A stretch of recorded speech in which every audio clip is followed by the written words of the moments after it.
सभी भाइयों बहनों को मेरा आत्मवंदन। और जैसा कि आपको ज्ञात है, आज की सत्संग का विषय है how to control overthinking. हम जो ज्यादा सोचते हैं, उस ज्यादा सोचने की प्रक्रिया को, वृत्ति को कैसे हम कंट्रोल करें। ये एक ऐसा विषय है और ये ऐसी एक समस्या है जो कि हर एक ही व्यक्ति, आज का मानव, इस समस्या से जूझ रहा है। वास्तव में मनोवैज्ञानिकों का कहना है कि आज के दिन में, आज के समय में मानव का सब में बड़ा रोग यही है, ओवर थिंकिंग। हमेशा वो सोचता रहता है, दिन में भी सोचता है, रात को भी सोचता है। उसको कुछ चिंता के विषय होते हैं, उसके कुछ फ्यूचर के होते हैं, कुछ पास्ट के होते हैं, और वो प्रेजेंट मोमेंट में नहीं रह पाता। इसी को कुछ अन्य मनोवैज्ञानिकों ने इसको एक एडिक्शन कहा है। कहा कि आज के समाज में, आज के संसार में हर एक व्यक्ति को कुछ ना कुछ एडिक्शन है। कोई नशे का एडिक्ट है, कोई पान तंबाकू का है, कोई किसी को कोई और एडिक्शन है। लेकिन ओवर थिंकिंग का एडिक्शन ऐसा है जो अधिकांश लोगों को है। बाकी सारे एडिक्शन इस ओवर थिंकिंग के एडिक्शन के पीछे के बाद में ही आते हैं, और पूरे का पूरा मानवता इस ओवर थिंकिंग के एडिक्शन से, ओवर थिंकिंग के रोग से पूरी तरह से घिरा हुआ है, रोगग्रस्त है। और उसकी वजह से उसकी जो अपनी शांति है, जो अपना ब्लिस है, ब्लिसफुल स्टेट है, उससे वो वंचित रहता है। तो अब हमको ये देखना है कि ओवर थिंकिंग कैसे होती है, उसका क्या कारण है और उसका क्या समाधान है। ओवर थिंकिंग के लिए कुछ रिसर्च हुई है और उसमें ये पाया गया कि हमारे ब्रेन्स में बहुत सारे मिलियंस ऑफ न्यूरॉन्स हैं और उनके आपस में सेप्टिक कनेक्शंस हैं उन न्यूरॉन्स में। और जो हम बाहर से परसीव करते हैं, सेंसरी परसेप्शन, जैसे हम आंखों से देखते हैं, कानों से सुनते हैं, स्मेल करते हैं नाक से, और मुंह से टेस्ट करते हैं, तो इससे हमारे पास बहुत सारी इंफॉर्मेशन अंदर माइंड में जाती है और उस इंफॉर्मेशन से हमारे अंदर स्टिमुलेशन होता है ब्रेन में, और उससे कुछ इलेक्ट्रोकेमिकल रिएक्शंस होते हैं जिससे बहुत सारे थॉट्स का निर्माण होता है।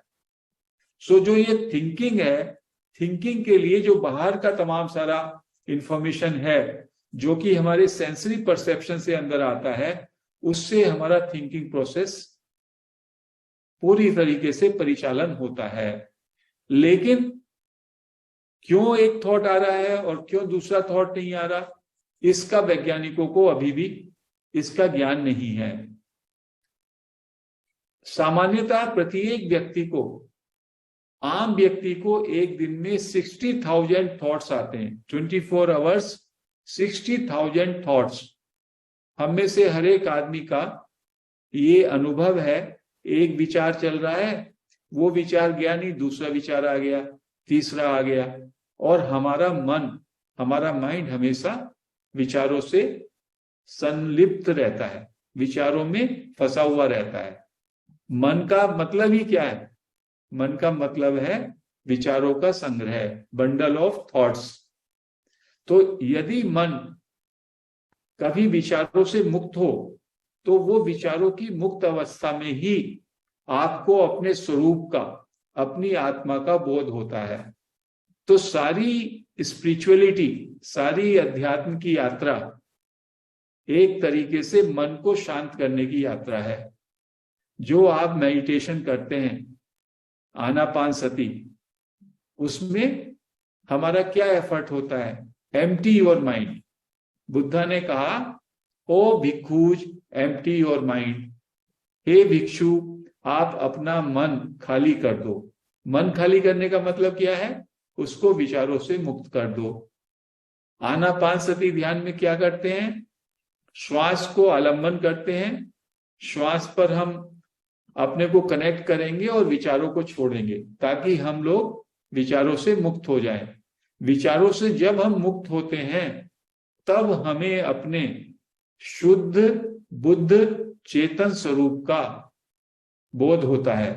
और जब तक हम विचारों में हैं, विचारों की श्रृंखला में हैं, तब तक हम मन के स्लेवरी में, मन की दास्ता में हैं।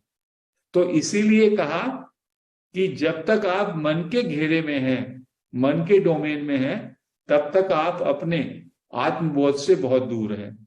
और मन और ईगो, अहंकार और विचार, ये सब एक दूसरे के सिनोनिम है, एक दूसरे के पर्यायवाची हैं। उसको मन कहिए, उसको अहम वृत्ति कहिए, उसको विचार कहिए। तो जब तक आप विचारों के दास हैं, if you are in the slavery of thoughts, till then there is no awakening, there is no enlightenment. Awakening, जागृति के बंधन से मुक्त हो। तो हर एक व्यक्ति को इस बात का एहसास भी है कि दिन भर जब हम विचारों में बहुत ज्यादा फंसे रहते हैं तो हमारी एनर्जी डिप्लीट होती है, और जब हम सोते हैं तो हमारी सुसुप्ति में हमारे विचार फिर खत्म हो जाते हैं, हमारा माइंड शट डाउन होता है। और जब हम उठते हैं सुसुप्ति से, प्रगाढ़ निद्रा से, तो हमें कितनी ब्लिसफुल स्टेट होती है हमारी, क्योंकि हमने नींद के समय में विचारों से हम मुक्त हो गए, क्योंकि our mind was shut down. तो वो जो हमारा मन शट डाउन हो जाता है नींद में, वो अनकॉन्शियस रूप में होता है। ध्यान में वही कॉन्शियस रूप से जब हम करते हैं तो उसमें एनर्जी और ज्यादा होती है, विचारों से मुक्ति। तो जितनी भी अध्यात्म यात्रा में जो भी विधियां हैं, मेथड्स हैं, चाहे वो जप का हो, चाहे वो ध्यान का हो, चाहे वो सेल्फ इंक्वायरी की प्रैक्टिस हो, वो सारे के सारे मेथड्स का अल्टीमेट उद्देश्य यही है कि आप विचारों की बंधन से मुक्त हों। विचारों की जो आप पे पकड़ है, जो विचारों के आप दास हैं, गुलाम हैं, उस विचारों की गुलामी से आप बाहर आए। अब प्रश्न ये उठता है, इसका मतलब क्या विचारों का कोई उपयोगिता नहीं है जीवन में? विचारों की और मन की उपयोगिता है। मन और विचारों की ये उपयोगिता है कि समय समय पर जब हमें मन रूपी उपकरण का इस्तेमाल करना हो, प्लानिंग के लिए, योजना बनाने के लिए, किसी कार्य को अंजाम देने के लिए, तब हम उस मन के उपकरण को इस्तेमाल करें, तब हम चिंतन करें। लेकिन जब हमने अपनी योजना बना ली, उसके बाद हमारे मन को ऑफ करने की हमें कैपेसिटी होनी चाहिए। यानी मन हमारा एक उपकरण है, मन हमारा एक इंस्ट्रूमेंट है। जैसे कि लाइट ऑन और ऑफ करते हैं, ऐसे ही योगी के बस में ये बात होती है, वो मन को ऑन भी करेगा, मन को ऑफ भी कर देगा। योगी के मन में कोई भी विचार बिना उसकी अनुमति के प्रवेश नहीं करता। कहते हैं जैसे कि आपका घर है और घर का दरवाजा है, और कोई वहां पे आके विजिटर या स्ट्रेंजर आकर के घंटी देता है और आपसे खटखटाता है आपके दरवाजे को, और ये आपकी ऑप्शन होती है, आप उसको अंदर आने दें तो आप दरवाजा खोलें, यस यू आर वेलकम। और अदरवाइज यदि आपको उस अतिथि को अंदर वेलकम नहीं करना है तो आप कहेंगे नो यू गो बैक। वैसी ही स्थिति योगी के मन की होती है। कोई विचार आना होता है तो उसको उससे पहले पूर्वाभास होगा, ये विचार आ रहा है। फिर वो योगी और ध्यानी और अध्यात्मवेता वो कहेगा you are not welcome, you go back. तो वो विचार दस्तक देके, जैसे दरवाजे पे दस्तक दी, वैसे ही बाहर चला जाएगा। लेकिन हम लोगों की स्थिति ऐसी नहीं है। हम सभी लोग विचारों के एक तरीके से पूरी तरह से स्लेव हो गए हैं, गुलाम हो गए हैं। विचार हमारी अनुमति से नहीं आते, विचार तो हमारे अंदर बैठ करके हम पर अपना पूरे का पूरा शासन करते हैं। और अध्यात्म का मतलब ही केवल इतना ही है, डिविनिटी का मतलब यही है कि विचारों को हटाएं और अपने स्वरूप को देखें। स्वरूप क्या है हमारा? हमारा स्वरूप है परम चैतन्य, परम ब्लिस, आनंदपूर्ण, पीस, परम शांतिपूर्ण। और वो शांति, वो सुख, वो सच्चित आनंद स्वरूप, उसमें कहीं पे भी कोई विचार नहीं होता, वो विचारों के परे की अवस्था है। तो एक बात तो ये सबको समझ में आनी चाहिए कि जो ये मन, विचार और मन एक ही बात है। और ईगो, ये भी, ईगो माने मैं, जो ये मैं बोलता हूं, जिससे मैं अपने को अलग व्यक्तित्व मानता हूं कि I am a separate person. मैं, मेरा शरीर, मेरा मन, बुद्धि, इस सब का मैं एक अलग सेपरेट एंटिटी हूं। ये मान करके इस मैं के कारण ही विचारों का उद्गम होता है और मेरा अलग से एक मन बन जाता है। और उसके बाद मैं संपूर्ण यूनिवर्स से, कॉस्मिक कॉन्शियसनेस से अपने को अलग पाता हूं। तो अध्यात्म की यात्रा में इस मैं को, सेंस ऑफ सेपरेशन को, इस ईगो को, इसी को हमको एलिमिनेट करना है, धीमे धीमे डिसॉल्व करना है। और जब ये मन नहीं रहता, अमन हो जाता है, तो हमारे अंदर वननेस की फीलिंग आती है, हम समस्त ब्रह्मांड से जुड़ जाते हैं। और वही अध्यात्म पुरुष के साथ होता है, चाहे वो ध्यान से गया हो, वहां पे पहुंचा हो, चाहे वो ज्ञान से पहुंचा हो, चाहे भक्ति से पहुंचा हो, उसी का नाम डिविनिटी है, उसी का नाम जो है ज्ञान है, केवल ज्ञान, उसी का नाम है सच्चित आनंद स्वरूप। तो अपने स्वरूप का बोध तब होगा जब आप अपने विचारों को कंट्रोल करके निर्विचार अवस्था में आ जाएंगे।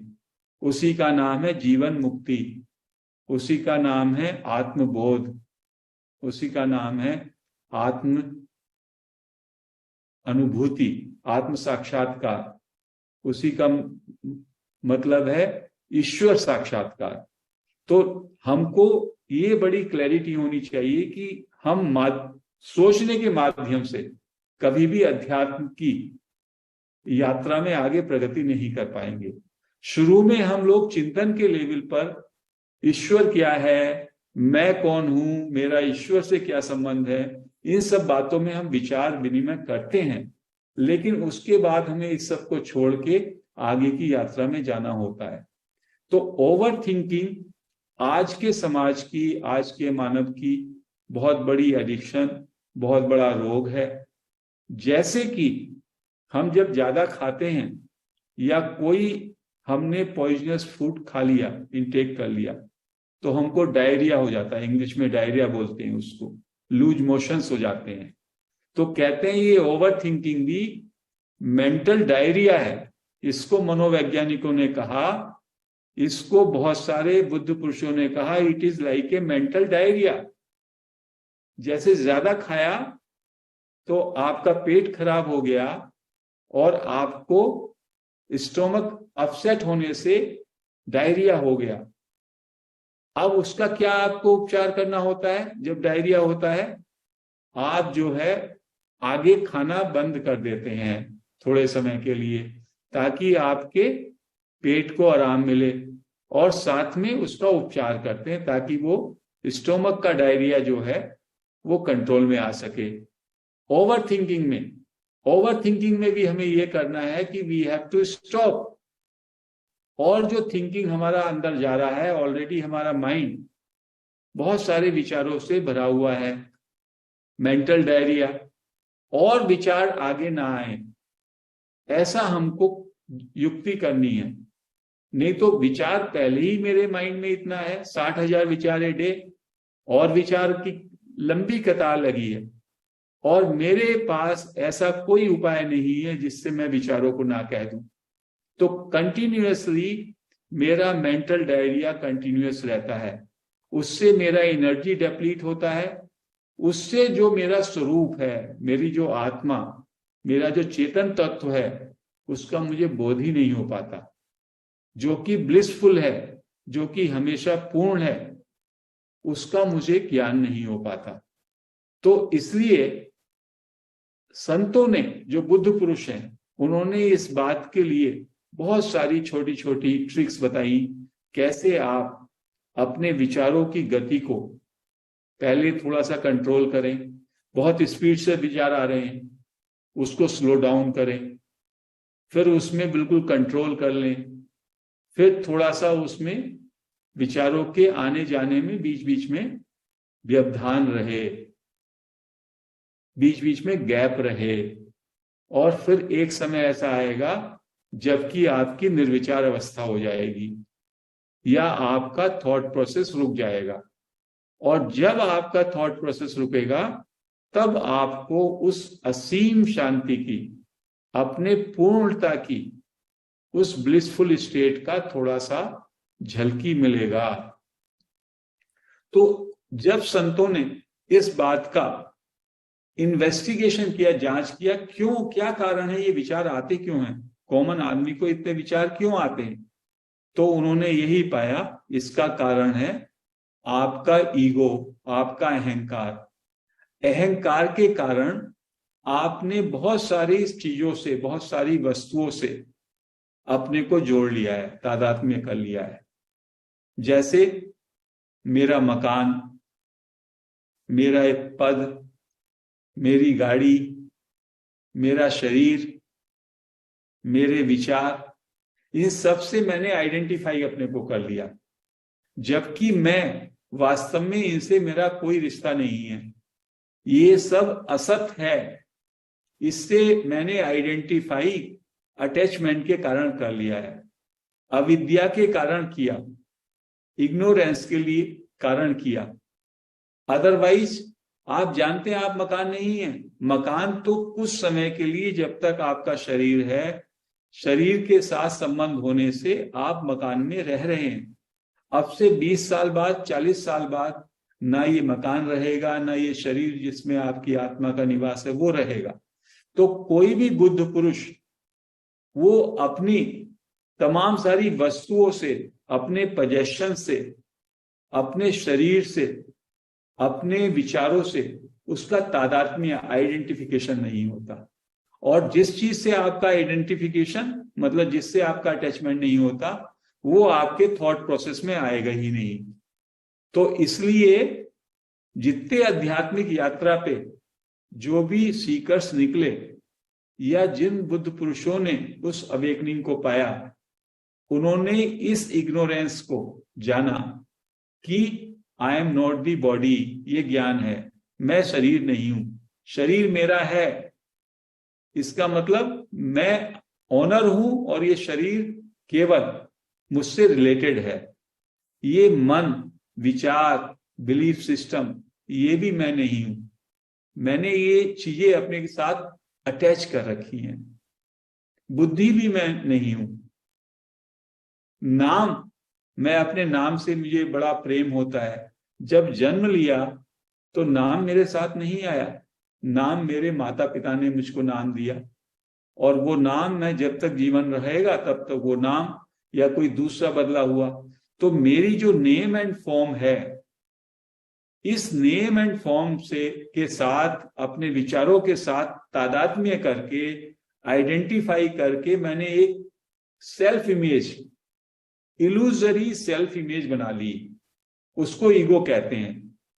मैंने अपना एक मेंटल कंस्ट्रक्ट कर लिया, मेरे मन में मैंने एक अपना ढांचा, एक इमेज बना ली, मैं ऐसा हूं, मेरे ये विचार हैं, ये मेरी पद है, ये मेरी रेपुटेशन है, ये मेरी क्वालिफिकेशन है, ये मेरे माता पिता हैं, ये मेरे संबंधी हैं, ये मेरी संपन्नता है, ये मेरी संपत्ति है।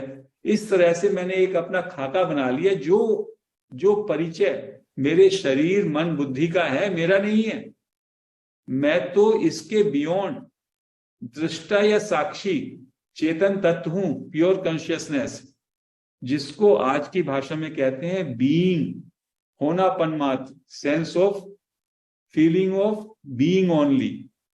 जब तक मैं अपने को अपने शरीर केवल एक शरीरधारी मानता हूं, शरीर मन बुद्धि का संचय और सेपरेट अपने को एक व्यक्तित्व मानता हूं, पर्सनालिटी मानता हूं, और तमाम पोजेशंस, तमाम वस्तुएं, तमाम संसार की चीजों से अपना संबंध जोड़ता हूं, तब तक मेरे अंदर विचारों की गति को लगाम नहीं लगेगी।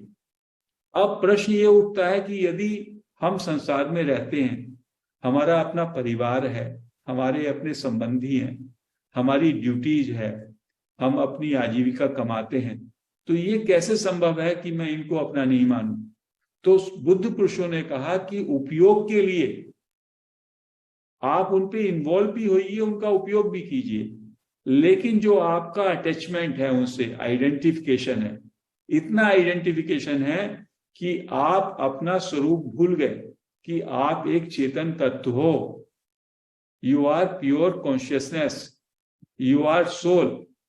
तो सोल कॉन्शियसनेस जो कि आपका सब्सटेंस है, उसको भूल करके आउट ऑफ इग्नोरेंस आप बॉडी कॉन्शियसनेस में आ गए। तो बॉडी कॉन्शियसनेस में जब आ गए आप अपने को शरीर मानते हो। इस अज्ञान के कारण आपके अंदर निरंतर विचारों का प्रवाह चलता रहता है, और विचार इतनी गति से जब चलते हैं कि आपको जो आपके स्वरूप है, जो कि हमेशा सत चित आनंद रूप है, सत means immortal, happen, isness, being, जो कभी मर ही नहीं सकता, इमोर्टल है। चित मीन्स अवेयरनेस, इल्यूमिनेशन है उसमें, और आनंद मीन्स ब्लिसफुल है। तो आपका स्वरूप कैसा है? इमोर्टल है, इटर्नल है, ब्लिसफुल है, और प्योर अवेयरनेस है, पूर्ण है, परफेक्ट है, इनफाइनाइट है, एवर फ्रेश है, कोई उसमें अभाव नहीं है। तो उस स्थिति, वो स्थिति आपकी है, लेकिन आपने अपना नाता किससे जोड़ लिया? शरीर से जोड़ लिया। शरीर मोर्टल है, नश्वर है, परिवर्तनशील है, विकारों से ग्रस्त है, अभाव है उसमें। तो उसमें आपको फिर शांति नहीं आती। तो आपने अपने स्वरूप को, अपने रियल परिचय को खो करके आपने गलत परिचय में आप फंस गए। जैसे कि एक कथानक आता है कि कोई राजा था, वो राजा जंगल में गया, उसका बच्चे ने उससे जिद किया, मैं भी आपके साथ शिकार को जाऊंगा, और बच्चे को भी राजा अपने साथ ले गया, बच्चा छोटा था। और जब उसने रथ रोका तो बच्चा थोड़ा जंगल में इधर उधर चला गया, फिर उसको ढूंढा गया, वो बच्चा कहीं नहीं मिला। राजा को बहुत उसका दुख हुआ, सब वापस आ गए। 20 साल जब बीत गए और राजा जब बूढ़ा होने लगा, तब राजा को याद आई कि मेरा यदि वो बेटा होता तो वो राजकुमार होता, वो गद्दी पे बैठता, आराम से आगे शासन करता।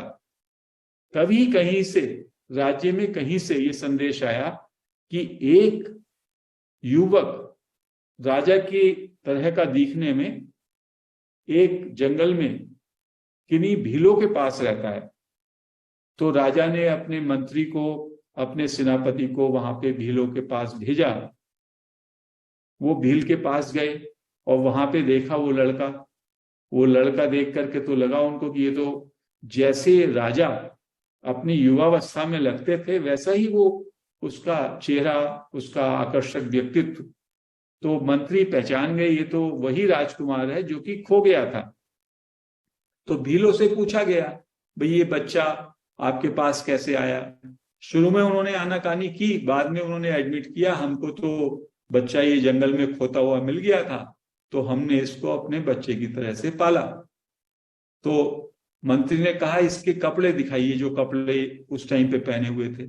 भीलों ने वो कपड़े दिखाए, उसके गले में कुछ एक राजा की राजसी कुछ तावीज पड़ा हुआ था, उसको देख करके वो पहचान गए ये वही राजकुमार है। तो उन्होंने उसको संबोधित किया युवक को, हे राजकुमार, आप रास्ता भूल गए थे इसलिए इतना समय आप यहाँ पे रहे, अब आपको राजमहल में वापस चलना है। और उसको रथ में आने के लिए कहा। राजकुमार को जैसे ही ये ज्ञान हुआ कि वो राजकुमार है, उसका पूरा चाल ढाल, उसकी पूरी शैली बदल गई। एकदम जो अभी तक भील का बच्चा कंगाली के जीवन जी रहा था, इमीडिएटली जैसे ही उसको इस बात का बोध हुआ, वो एकदम राजकुमार की तरह उसके अंदर रॉयल जेस्चर्स आ गए। वो आराम से बड़े बड़े राजसी तरीके से पैर उठा करके रथ में बैठा और वापस राजमहल में आ गया। तो कहते हैं कि वो व्यक्ति, वो युवक जो कि वास्तव में राजा था, राजकुमार था, सर्व पूरी तरह से संपन्न था, वो गलती से अपने को दरिद्र माने हुए था, कंगाल माने हुए था, ढीलों का बच्चा माने हुए था। यही स्थिति हमारी है कि हम जो है स्वरूप में, यदि हमको अपना एसेंस पता चल जाए कि मैं चेतन रूप शुद्ध बुद्ध आत्मा हूं, सच्चित आनंद स्वरूप हूं, तो फिर मेरा लगाव कि मैं एक शरीर हूं, शरीर मन बुद्धि हूं, मेरे ये तमाम सारे पोजेशंस हैं, वस्तुएं हैं, इन सब से मेरा अटैचमेंट कम हो जाएगा। मैं उनका उपयोग तो करूंगा, और हर एक व्यक्ति का प्रारब्ध के हिसाब से उसको ये तमाम सारी चीजें, वस्तुएं मिलती हैं जीवन में, उनका वो उपयोग करे। लेकिन उनके साथ जो हमने अपना तादात्म्य कर लिया है, अपना आइडेंटिफिकेशन कर लिया है, और अपने को हम केवल एक सीमित शरीर मन बुद्धि वाला एक प्राणी समझते हैं, वो हमारा अज्ञान है। हम तो वास्तव में अविनाशी परमात्मा हैं। और उसके जब हमारे मन में ये बात बैठ जाती है, तो धीमे धीमे हमारा चिंतन, हमारे जो विचारों की गति है, वो रुक जाती है। तो अब इसके लिए क्या क्या ऐसे पॉइंट्स हैं जो कि हमको माइंड में रखने पड़ेंगे। How to cut down our thoughts, how to control our thoughts. तो सब में पहले तो हमको इसी बात को अच्छी तरह समझना पड़ेगा कि हमें अपना जो आइडेंटिफिकेशन हमने बॉडी माइंड इंटेलेक्ट से किया हुआ है, ईगो अहंकार से, कि I am a separate entity, उसको धीमे धीमे हमें डिसॉल्व करना है। उसके लिए आनापानसति ध्यान, ये भी एक बहुत अच्छी प्रक्रिया है, जिससे आप अपने श्वासों को कनेक्ट करते हैं, अपने श्वासों पर आप जो है अटेंशन देते हैं और विचारों से अपने को मुक्त करते हैं। एक विधि और है जिसकी हम आज प्रैक्टिस कराएंगे, सेल्फ इंक्वायरी। उसकी हमने एक छोटी सी वीडियो भी यहाँ पर डाली है। सेल्फ इंक्वायरी में क्या है, ये रमन महर्षि की बताई हुई पद्धति है, जिसमें वो कहते हैं कि सारे विचारों की शुरुआत आई विचार से होती है। सब में पहले जब मैं सुबह को सोकर के उठता हूं, जब मैं सोता हूं प्रगाढ़ निद्रा में, तो मेरे अंदर कोई विचार नहीं रहता। My mind is totally shut down. जब मैं सुबह को उठता हूं, मेरी बड़ी सुखद स्थिति होती है, और सबसे पहले रमन महर्षि कहते हैं मेरे अंदर आई थॉट, मैं विचार, अहम वृत्ति, वो पहला विचार उत्पन्न होता है जैसे मैं उठता हूं। और फिर मैं विचार से अन्य बहुत सारे विचार, मेरा मकान, मेरी गाड़ी, मुझे जॉब पे जाना है, बच्चे को स्कूल, ये पूरे के पूरे संसार का निर्माण हो जाता है विचारों के माध्यम से। तो महर्षि रमन ने कहा सारे विचारों का जो रूट विचार है, मूल विचार, वो है मैं विचार। और इस मैं विचार को जब आप जांचोगे, you investigate this I thought, what is this I thought, तो उन्होंने प्रक्रिया बताई, हु एम आई। खुद आई को जांचो, ये आई मेरे अंदर कहां से उठ रहा है, और ये आई विचार कैसे उत्पन्न हुआ। जब आप इसकी जांच करेंगे तो आपका अहंकार, अहम वृत्ति, आपका अटैचमेंट बाहर की वस्तु से वो गिर जाएगा। और धीमे धीमे I is equal to mind, आई विचार ही माइंड के पर्याय है। जैसे ही आपका आई विचार गिर जाएगा या आई विचार खत्म हो जाएगा, आपका माइंड भी पूरी तरीके से शांत हो जाएगा, विलय हो जाएगा। उन्होंने कहा मनोलय। और फिर क्या रहेगा? फिर आपका स्वरूप रहेगा, प्योर अवेयरनेस। वो प्योर अवेयरनेस, आपका स्वरूप, मेरा स्वरूप, हर एक का स्वरूप वो एक ही है, वो परमात्मा है। वही एक अधिष्ठान है, one substratum and one illumination. Substratum और इल्यूमिनेशन, जैसे कि सिनेमा का स्क्रीन होता है, सिनेमा का पर्दा है, उस पे मूवी चलती है, लेकिन आधार हमेशा वो सिनेमा का स्क्रीन रहता है। और सिनेमा के स्क्रीन में करंट होता है, इलेक्ट्रिक करंट। उसकी वजह से वो मूवी प्रोजेक्टर से वहां पे जब आती है तो हमको पिक्चर दिखाई देती है। तो कहते हैं हमारा स्वरूप भी उस सिनेमा स्क्रीन की तरह है, अवेयरनेस, जिसमें विचारों के माध्यम से फिल्म चलती है। और वो हम फिल्म में, उस फिल्म में इतने अटैच हो जाते हैं कि हमें अपने स्वरूप का बोध नहीं रहता। वो ड्रामा जो होता है चलचित्र की तरह, उससे हम लोगों को, देखने वालों को, उसके पीछे जो स्क्रीन है उसका भी बोध नहीं रहता, उसका ज्ञान नहीं रहता। और उस मूवी में यदि कोई किसी का मर्डर कर दे, किसी का खून निकल आए, वो सीन वहां से हटता है तो स्क्रीन पे उसका कुछ असर नहीं है, स्क्रीन कोई लाल नहीं होता। उस समय वो लाल दिखाई देगा, क्योंकि वो स्वरूप है। अवेयरनेस जो है शुद्ध है, निर्विकार है, उस पे किसी तरह का कोई भी जो है असर नहीं होता।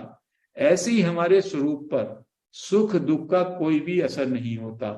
यदि हम अपने स्वरूप का बोध कर लें, जो कि संत लोग करते हैं, जो कि बुद्ध पुरुषों ने किया, तो उनके लिए अनुकूल प्रतिकूल, अच्छा बुरा, नॉलेज इग्नोरेंस, सारे का सारा द्वैत खत्म हो जाता है। That is called non dual position, जिसपे संत एकनाथ पहुंचे, निसर्गदत्त महाराज पहुंचे, रमन महर्षि पहुंचे, बुद्ध पहुंचे, महावीर पहुंचे, गुरु नानक पहुंचे। सबके सब लोग, चाहे वो भक्ति से, चाहे ध्यान से, ज्ञान से, उस निर्विचार अवस्था पे ही पहुंचते हैं। अब उनकी छोटी छोटी जो ट्रिक्स हैं कि विचारों को आप कैसे, विचारों की गति को कम कर सकते हैं, उसके विषय में हम 5-4 जो ट्रिक्स हैं उसके विषय में अभी चर्चा करेंगे। एक है कि आपको अपने विचारों को वॉच करना चाहिए। You should watch your thoughts. तो हमने सबने देखा होगा कि हमारा मन में, हमारे हेड में there is a voice. Masters ने बताया कि हमारे मन में हमेशा कुछ ना कुछ संवाद चलता रहता है। जो आदमी पागल होता है सड़क पे, वो तो मुंह से बोलता रहता है, आपने देखा है, खुद ब खुद ही बोलता रहता है। तो हम मुंह से तो नहीं बोलते, लेकिन मन में हमारे हमेशा संवाद चलता रहता है, कुछ ना कुछ हम सोचते रहते हैं। डायलॉग होगा या चैटरिंग होगी, वो सब हमारे मन में हमेशा चलता रहता है।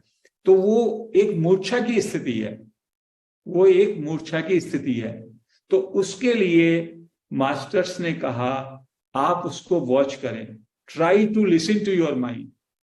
अभी आप एक एक 20 सेकंड के लिए अभी आंख मीच करके जैसे ही आप अपने माइंड को सुनने की चेष्टा करेंगे, यू विल फाइंड कि mind will stop. Just try this for 20 seconds. Just close your eyes and try to listen to your mind, कि ये माइंड मेरा क्या बोल रहा है। Watch your mind. 20 सेकंड के लिए अपनी आंखें बंद कर लें और अपने मन को वॉच करने की चेष्टा करें। मेरे मन में क्या बात चल रही है, मेरा मन मुझसे क्या कह रहा है। All attention to your mind, अपने मन पे ले जाएं पूरी अटेंशन।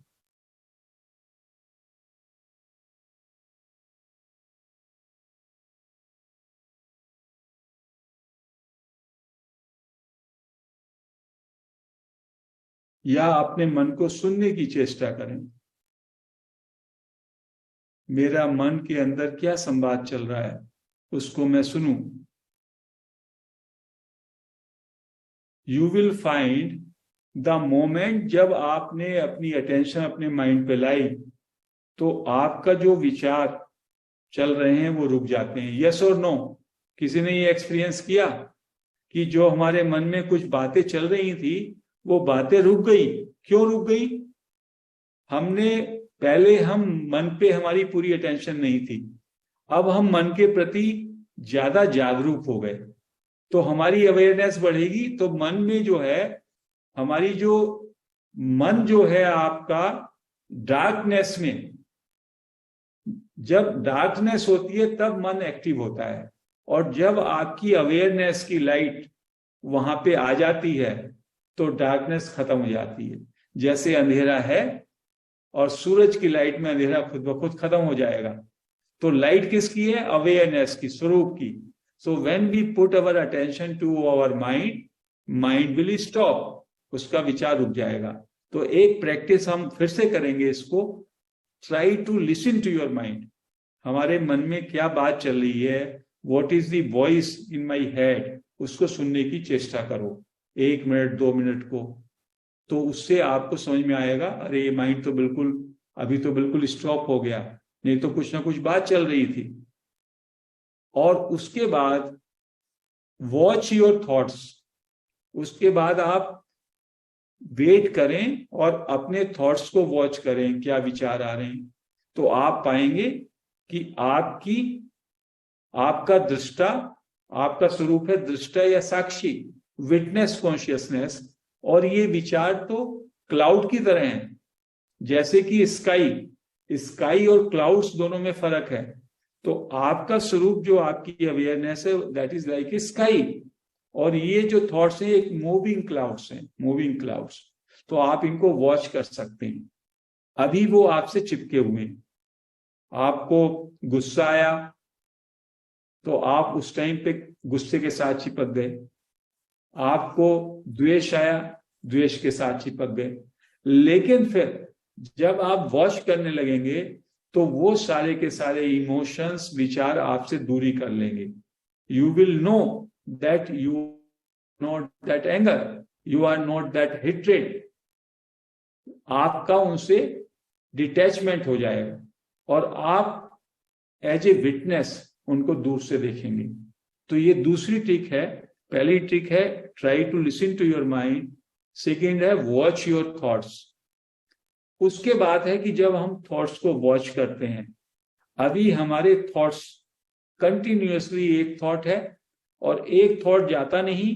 जैसे बारीक एक कीड़ा होता है, कहते हैं वो कीड़ा एक पत्ते से दूसरे पत्ते पे जाता तो पहले दूसरे पत्ते पे अपने पैर जमाता तब इसको छोड़ता। तो कॉमन आदमी का जो मन है उसमें एक विचार निकलता नहीं, दूसरा विचार आ जाता है। ये हमारी कॉमन आदमी की, कॉमन मानव की ये प्रॉब्लम है। लेकिन जब आप अपने विचारों को वॉच करेंगे तो आप देखेंगे एक विचार जा रहा है और दूसरा विचार आ रहा है, बीच में उसके गैप होता है। कहते हैं जो वो गैप की स्थिति है वो आपके स्वरूप की स्थिति है, that is your true self. तो उस गैप में आप स्टिलनेस में आइए, उस गैप को रोकिए। When you are watchful you will recognise that gap between two thoughts, और धीमे धीमे वो गैप की स्थिति बड़ी होने लगेगी। इंटरवल जो कि 1 सेकेंड 2 सेकेंड का है वो बढ़ करके 4 सेकेंड 10 सेकेंड 20 सेकेंड, फिर बहुत बार लोगों का 1-1 घंटे का भी वो हो जाएगा। तो वो जो टाइम है स्टिलनेस का, वो जो स्थिति है गैप की, दैट इज योर रियल स्वरूप। अभी तो हमें पता ही नहीं चलता और उसमें बड़ी ब्लिसफुल स्टेट होती है when you are in no thought zone. तो उसको आप जब थॉट को वॉच करेंगे तो धीमे धीमे you will be able to stay in the gap of thoughts. That is also a great trick. ऐसे ही जब आप श्वास लेते हैं, श्वास बाहर जाता है तो थोड़ा रुकता है, विराम आता है। फिर श्वास अंदर लेते हैं अंदर भी विराम लेकर के उसमें कर्व आता है।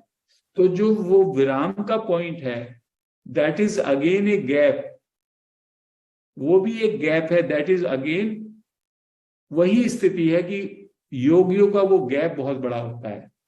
दो ब्रेथ के बीच का गैप जो है योगियों का बहुत बड़ा होता है। जब जो गैप होता है दो ब्रेथ के बीच में, उसमें थॉट भी नहीं आता, क्योंकि जहां से ब्रेथ स्टार्ट होता है हमारे हार्ट सेंटर से, स्पिरिचुअल हार्ट से, वहीं से हमारा मन शुरू होता है। तो मन और ब्रेथ दोनों एक दूसरे के साथी हैं। जैसे हमारे विचारों में गैप होगा, हमारे मन भी का भी श्वास का भी रिदम बदल जाएगा। तो we should try to see the gap in our thoughts and gap in our breaths. Then हमारी जो ये शरीर है, इस शरीर की बहुत सारी लेयर है। 5 कोश हैं इसके। एक अन्नमय कोश है जो कि ये हम स्थूल शरीर देख रहे हैं, जिसमें मांस है, हड्डी है, रक्त है, मस्तिष्क है। इसके नीचे एक प्राणमय कोश है जिसमें कि केवल वाइटल एनर्जीज हैं। एक मनोमय कोश है जिसमें मन, विचार हैं, इमोशंस हैं। विज्ञानमय कोश है जो बुद्धि का है, और फिर आनंदमय कोश है।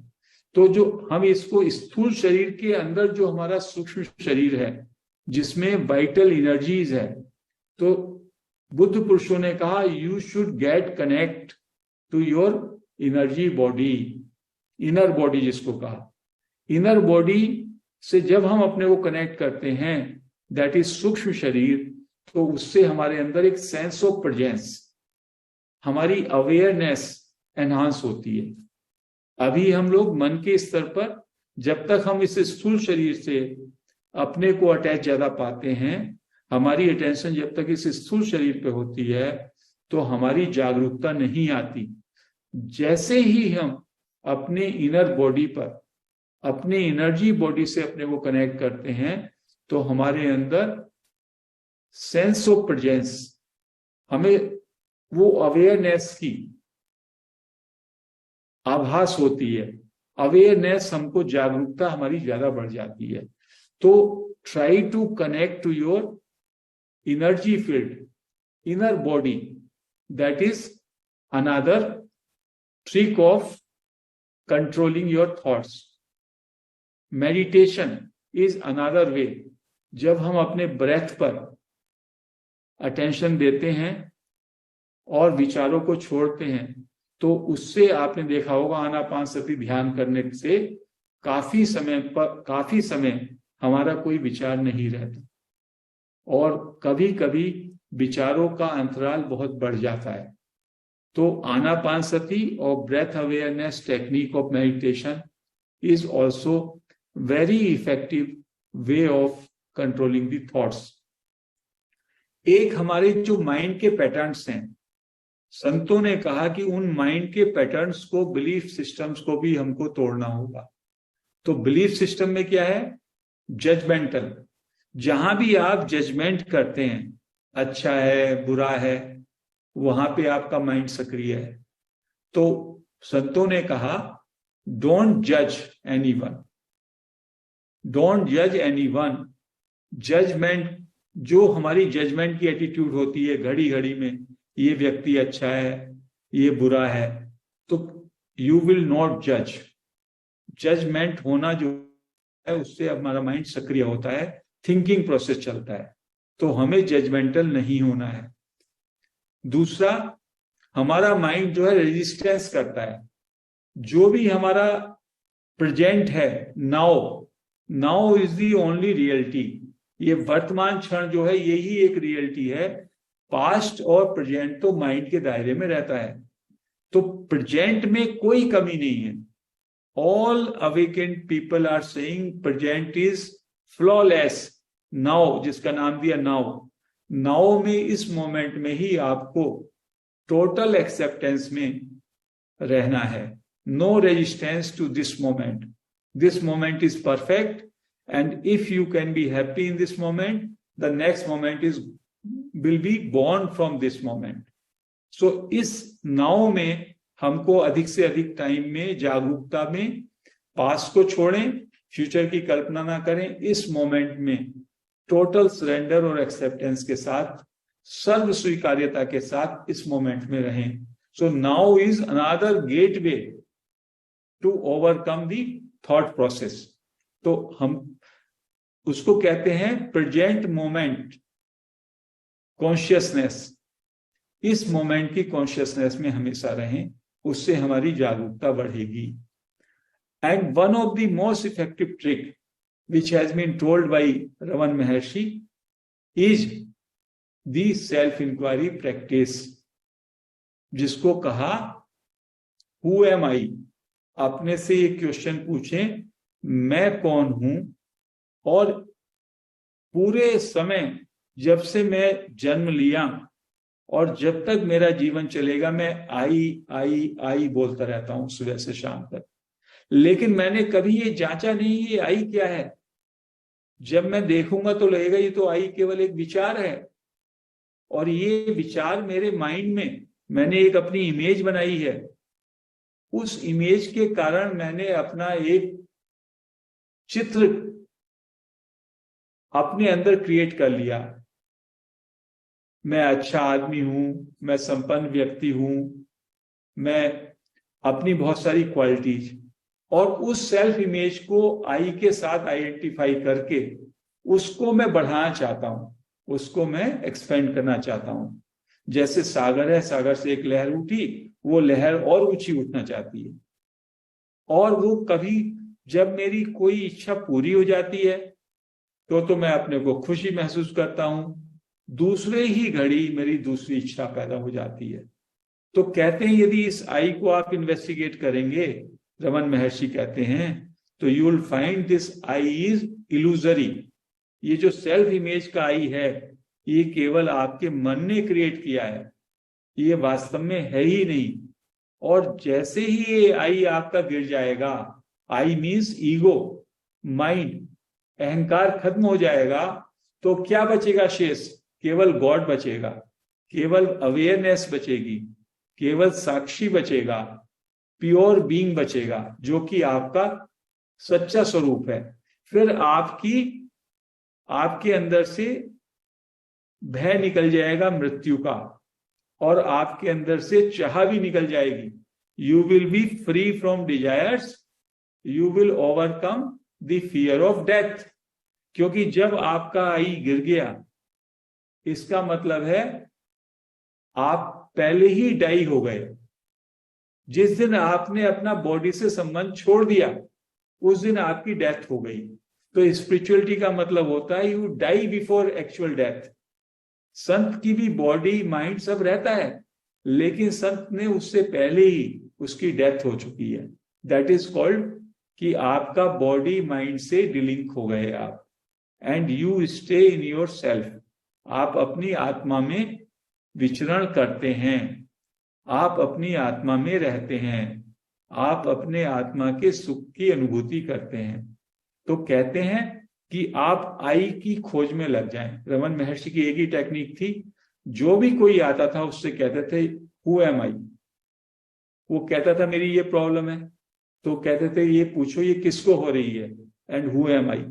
और आई की जांच करते करते आपका आई सोर्स में चला जाता है। उसको कहते हैं स्रोत में जाने का मतलब है आई का जो उदय स्थान है वो सेल्फ है, आत्मा है, वो आत्मा में ही विलीन हो जाता है।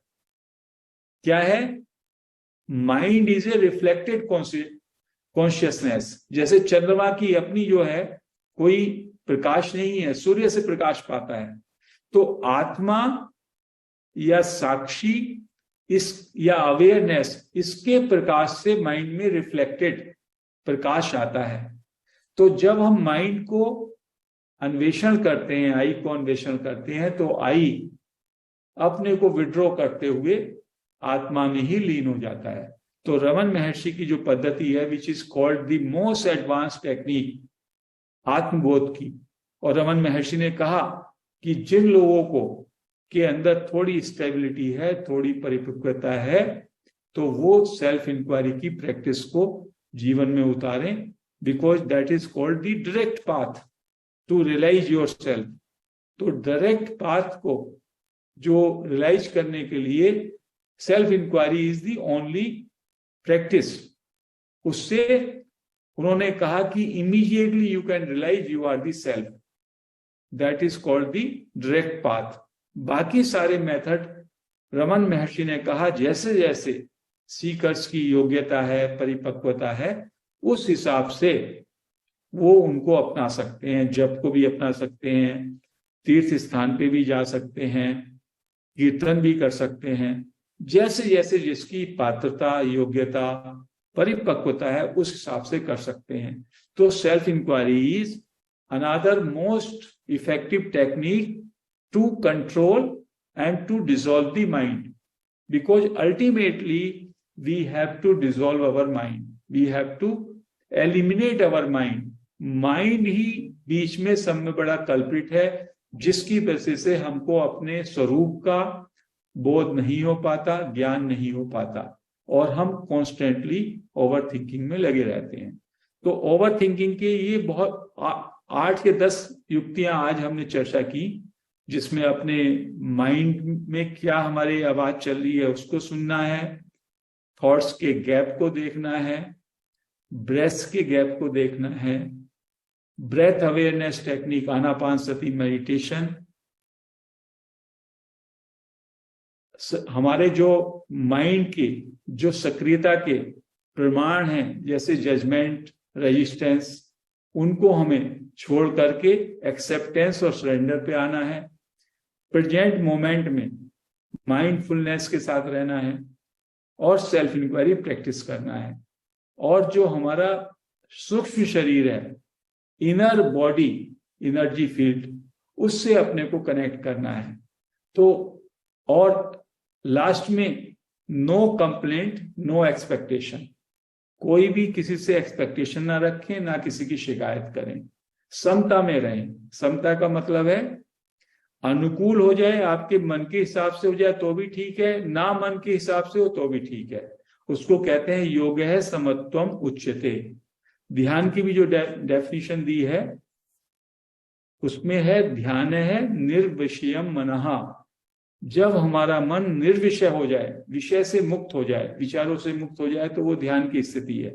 तो धीमे धीमे ध्यान से, सेल्फ इंक्वायरी प्रैक्टिस से, अपने विचारों को वॉच करने से, थॉट्स के गैप्स को देखने से, इन तमाम सारे युक्तियों को साथ साथ लेकर के चलने से हम अपने मन के में जो तीव्र गति से विचार आ रहे हैं उनके उद्गम को रोक सकते हैं, और धीमे धीमे अपना स्वरूप जो कि परम शांति, परम आनंद और विकार मुक्त अपरिवर्तन